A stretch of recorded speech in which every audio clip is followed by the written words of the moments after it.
Telangana news. Tirumalagiri Bollaram police station లో arrest అయిన సర్పంచ్లను మాజీ మంత్రి హరీష్ రావు పరామర్శించారు.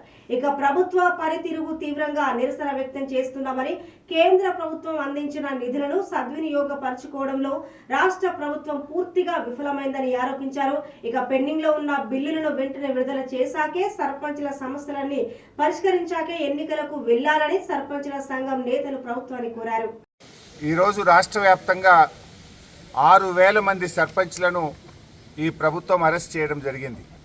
హైదరాబాద్ నగరంలో 14 పోలీస్ స్టేషన్లలో కలిపి దాదాపు 1,800 మంది సర్పంచ్లను ఈరోజు హైదరాబాద్లో అరెస్ట్ చేశారు. ఏమడిగారు సర్పంచులు?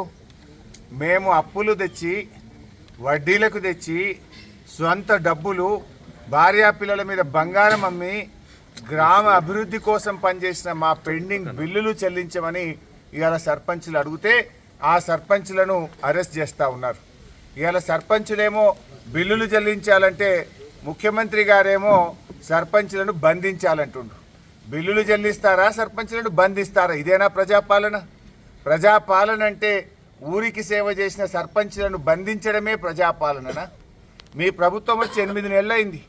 8 నెలల్లో ప్రజాపాలనలో తెలంగాణ పల్లెలకు చోటు లేదా అని నేను అడుగుతా ఉన్నా. 8 నెలల్లో 8 పైసలను ఇచ్చిండ్రా మీరు గ్రామ పంచాయతీలకు? ఢిల్లీ నుంచి వచ్చిన 800 కోట్ల రూపాయల NREGS డబ్బులను మీరే ఆపుకున్నారు. ఢిల్లీ నుంచి 15వ ఆర్థిక సంఘంలో వచ్చిన 500 కోట్లను మీరే ఆపుకున్నారు. ప్రతి నెల ఇవ్వాల్సిన పల్లె ప్రగతి డబ్బులు మొత్తానికే బంద్ చేసిండ్రు. అంటే ఒక్క రూపాయి కూడా ఇయ్యక ఇవాళ ఊర్ల పన్ను పోతే బుగ్గలేసే పరిస్థితి లేదు, బ్లీచింగ్ పౌడర్కి పైసలు లేవు, గడ్డి మందు కొట్టే పరిస్థితి లేదు, చెత్త ఎత్తే ట్రాక్టర్ల డీజిల్ పోసే పరిస్థితి లేదు.